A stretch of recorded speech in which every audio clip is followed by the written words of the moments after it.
setelah orang yang azan selesai iqamah. Kenapa disunahkan selesai iqamah berdirinya? Karena kita disunahkan sibuk menjawab iqamah. Allahu Akbar, Allahu Akbar, kita juga jawab, ikutin Allahu Akbar, Allahu Akbar, begitu. Wakila indah kaulihi qad qamatis shalah, atau ketika si muazzin orang yang qomat sudah mengucapkan qad qamatis shalah baru berdiri. Ini paling depan, tapi si yang qomat lagi qomat jangan, harusnya setelah azan selesai ayo pada buru-buru ke depan duduk. Nah kemudian si muazzin qomat tuh selesai qomatnya baru berdiri, kan sudah rapi.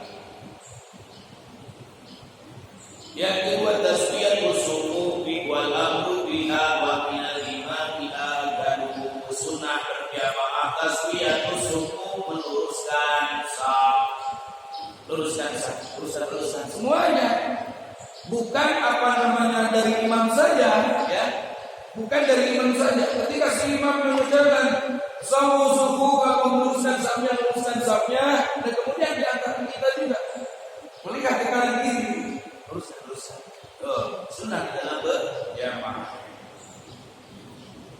Wal amru biha, kalau lihat ini dan kanan kita misalkan atau kiri kita berapa meter ini, kita perintahkan terus.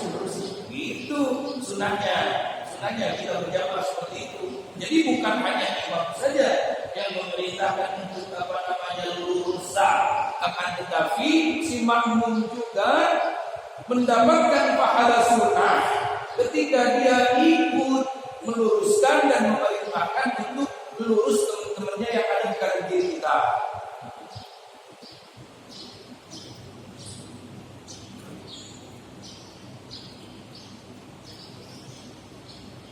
Yang keempat, yahrul imam bil tasmih wa takbir bil ihram wa intiqalati was salam.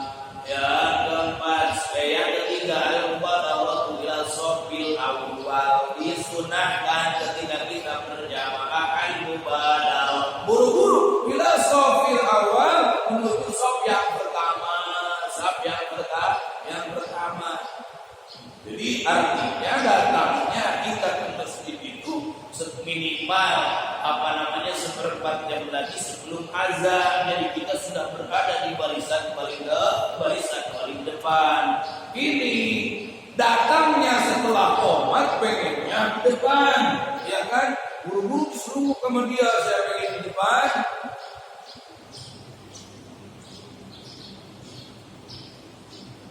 Jadi kalau pengen depan ya awal duluan datangnya, maka dia di depan, bagian paling depan. Jadi sunnah paling depan.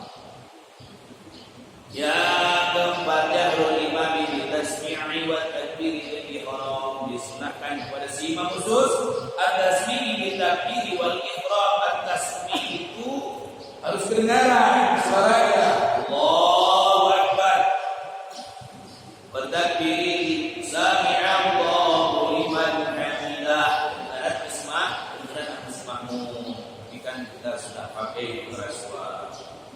Wa takbir ihram dan takbiratul ihram, wa intiqalan dan takbir intiqal. Allahu Akbar, Allahu Akbar, Allahu Akbar. Itu semuanya kedengaran. Wa salam dan ucapan salam. Assalamualaikum warahmatullahi. Sunnah harus terdengar. Yang kelima, muwafaqatul masbuqil imam fil adnil wajibah dengan tasyabbul akhir. Ketika seorang masbuk, orang yang masbuk itu harus mengikuti si imam fil adnil wajibah, di dalam ucapan yang tidak wajib bagi si masbuk. Allah seperti mana? Imam sudah ketika datang kita dari luar mau berjamaah, imam sedang tahiyat, ya. Allahu Akbar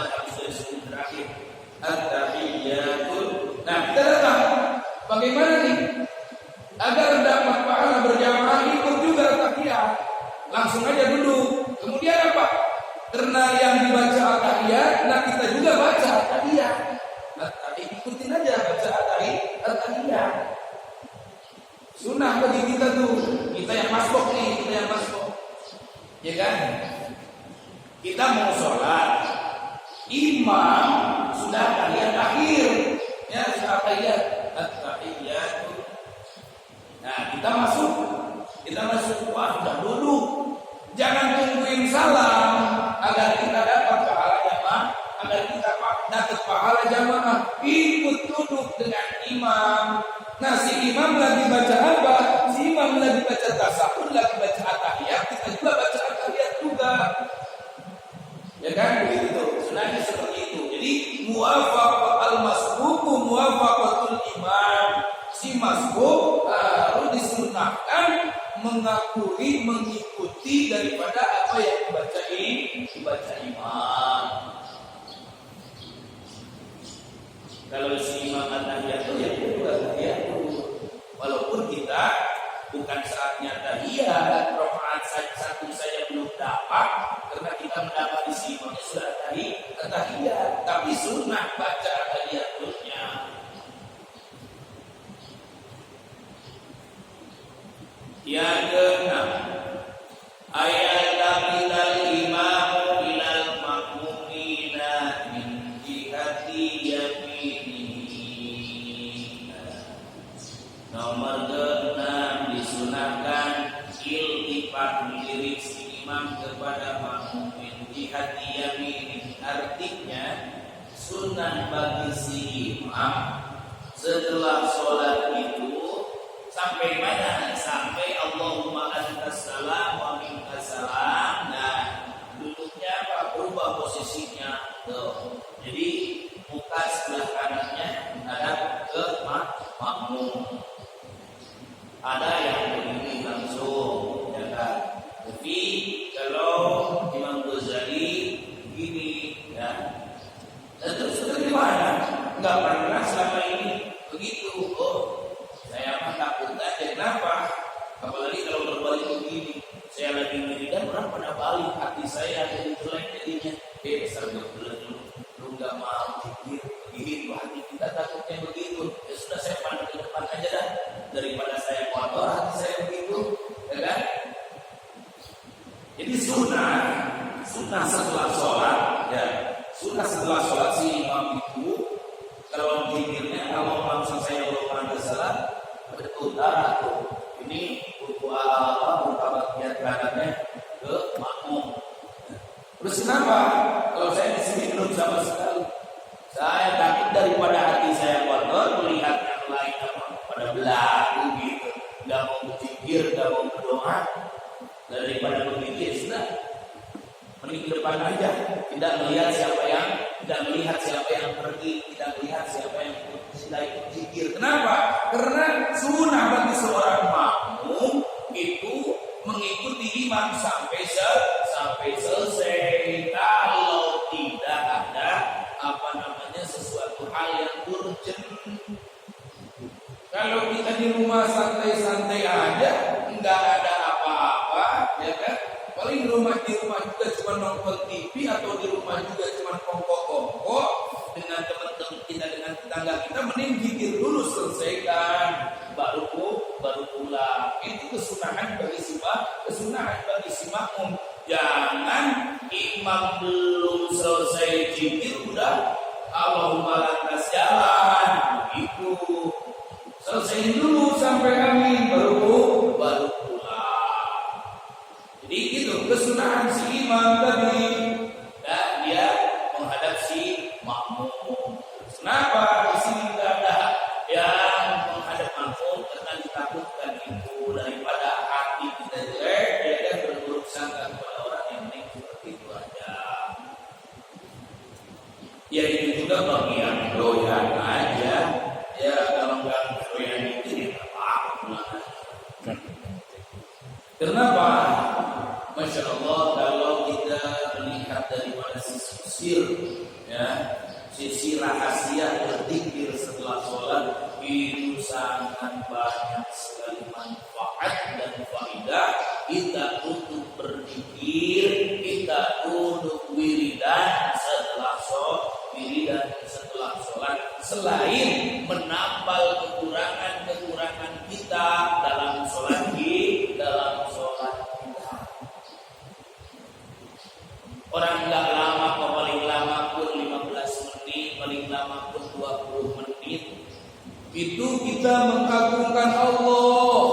Subhanallah, subhanallah, subhanallah. Masya Allah, subhanallah, maha suci Allah.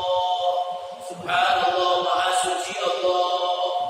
Bagusnya mayang tarhil. Subhanallah, subhanallah, subhanallah. Ya, Allah, dan cepat apa daripada enggak sama sekali. Dan kita lagi mengagungkan Allah, ya kan? Tapi kadang kita enggak betah pada mengagungkan Allah. Akan saya sudah cukup dengan sholat juga, insya Allah. Tidak cukup kita dengan sholat, itu sholat kewajiban kita. Ya. Allah wajibkan kepada kita, yang kalau tidak kita tunaikan kita berdosa. Berbeda dengan wirid. Zikir cuma sunnah saja. Kalaupun kita tidak mengerjakan juga nggak apa-apa. Cuman sayang kita rugi mendapat bonus dari Allah Subhanahu wa taala yang begitu besar, kemudian kita abaikan. Rugi ketika kita tidak mau berzikir, karena selain itu dalam berzikir kita lagi mengagungkan Allah, kita mengesahkan Allah, kita mensucikan Allah. Subhanallah, subhanallah, alhamdulillah, memuji Allah, Allahu akbar, Allahu akbar. Tuh.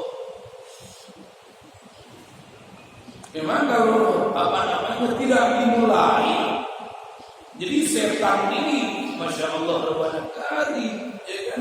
Tidak dapat nih sebelum sholatnya dia goda, dia bujuk, dia ganggu, tidak dapat nih sebelum sholat. Dalam sholat dia ganggu, ini setan. Makanya kenapa Imam Ghazali menekankan jangan ditinggal yang namanya qul a'udzu birabbin nas. A'udzubillahi minasyaitonir rajim atau rabbi a'udzubika min hamazatis syayatin wa a'udzubika rabbi ayahdurun. Jangan ditinggal agar setan apabila masih ada saja was-was dalam hati kita, ya, was-wasan ini hati-hati setan. Mau sholat ini, mau sholat, was-wasan masih ada dalam hati kita. Ya Allah, nggak bisa ada aja dasar kita sholat nggak fokus. Terus gimana? Baca Allah sambil melihat ke atas, tarik nafas. Allah 5 kali, tarik nafas. Allah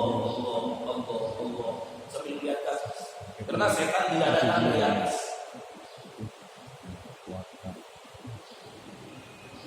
Kalau masih was-was dalam hati, banyak gangguan banyak lintasan, Allah.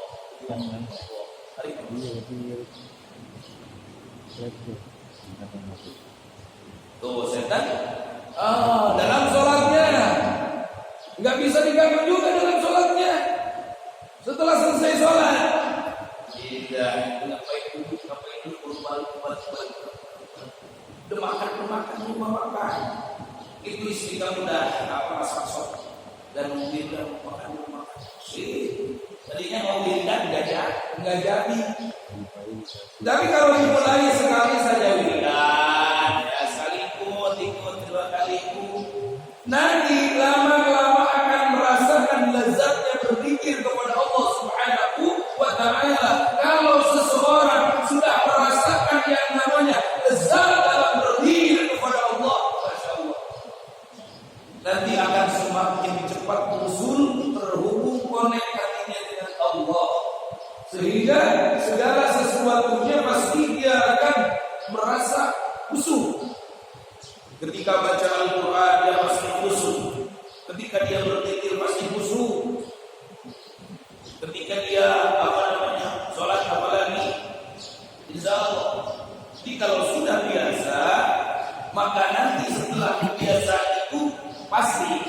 akan terjadi yang namanya lezat. Nikmat, nggak ada kenikmatan yang mengalahkan ketika kita berpikir. Saking nikmatnya, goyang-goyang juga nggak berasa. Itu gigi udah kayak joget, krik-krik, ya kan? Goyang kiri, goyang kanan, boleh saja, boleh, ya, boleh. Dulu, kenapa? Orang yang tenggelam dalam kecintaan atau orang yang tenggelam dalam kelezatan berzikir kepada Allah Subhanahu wa taala lupa akan segalanya. Yang dia ingat hanya zatullah, yang dia ingat hanya zat Allah Subhanahu wa taala. Jadi tidak ada apa namanya julul ilahi wala madlubun wala maqlubun. Yang namanya julul ilahi, julul ilahi artinya julul ilahi itu kayak orang gila. Makanya kita berzikir kepada Allah itu dalam satu keterangan dikatakan berzikirlah kepada Allah sehingga orang mengatakan kau gila. Begitu. Berzikirlah engkau kepada Allah sehingga orang mengatakan kau gila. Wah, gila tuh. Gitu. Kenapa? Karena junun ilahi la madmumun.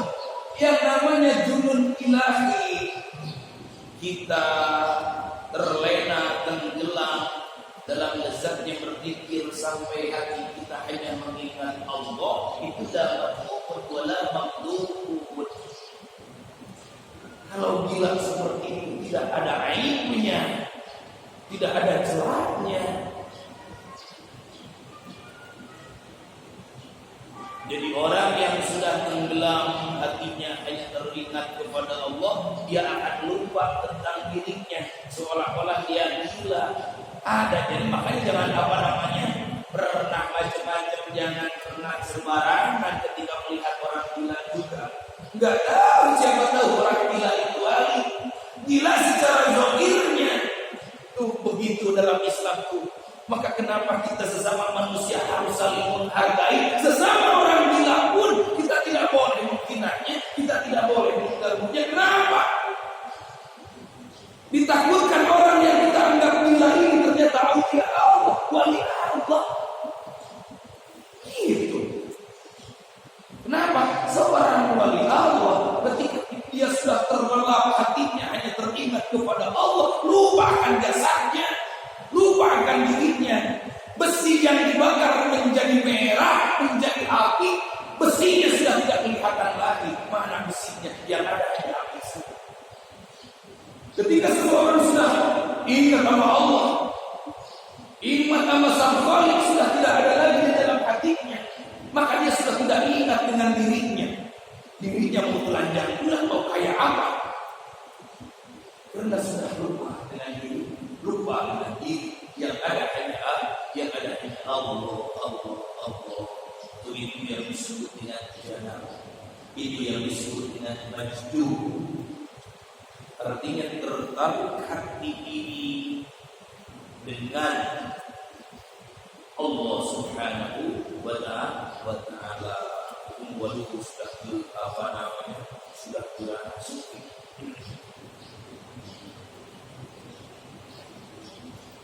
Jadi ya kembali kepada tadi sunnah si imam ayat Nabi sallallahu alaihi wasallam jihad ini disunahkan bagi si imam ada makmum dengan muka sebelah kanannya dari sisi kanan. Makruhatul jamaah sudah jam 6 ya. Ada makruh yang harus kita jauhi ketika kita berjamaah. Sebelum kita tutup, silakan imam kita mau ada yang ditanyakan. Enggak salah. Kita sebagai makhluk kan kita belum banyak yang belum paham cara maksudnya tuh. Ketika imam itu yang bagusnya lagi misal datangnya sudah wukuf apa sudah apa kan orang asal aja, ada juga lagi sujud, kita yang sujud itu makhluk yang mana yang kita pas waktu kita masuk itu apa nunggu sampai selesai dulu rakaat kedua baru kita ikut rakaat ini karena dia sudah dalam keadaan sujud. Ada sih yang sujud ikut sujud pada rakaat kedua.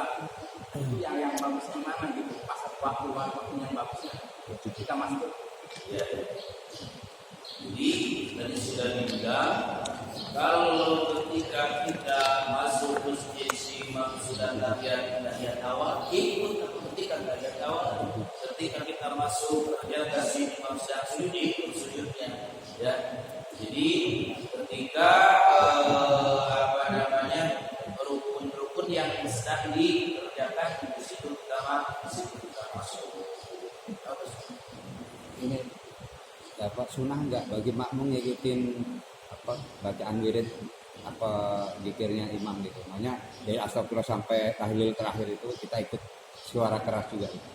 Karena banyak yang masih yang mungkin hanya diem nunduk. Iya. Jadi kenapa kita ini dengan jahat karena memang selain sunnah juga memang Nabi pernah mengatakan lihat dalam Sahih Bukhari, lihat dalam Sahih Muslim, ya. Kana rabbusawti indal insirafi min as-salati fi zamani Rasulillah sallallahu alaihi wasallam. Karena ada rabbusawti mengeluarkan suara, membanterkan suara, mengeraskan suara. Indal insirafi minas sholati ketika selesai sholat di zaman Rasulullah sallallahu alaihi wasallam, di zaman Rasulullah sallallahu alaihi wasallam. Jadi sudah ada mengeraskan suara dalam berzikir ketika selesai sholat, itu sudah ada mulai dari zaman Rasulullah sallallahu alaihi wasallam. Sudah. Kemudian yang kedua kata Basur tadi, kemudian bagaimana bagi si makmum mengikuti si imam dengan suara, ya, yang paling bagusnya mengikuti imam dengan suara kita. Masa si imam doangan, ya, imam doangan capek. Ya kalau dengar ke makmum pada semuanya pada ikut mah kan enak imam kita dia bisa diam dulu ya kan begitu. Artinya juga kemudian apa selain itu mengajarkan kepada makmum yang belum bisa, yang belum hafal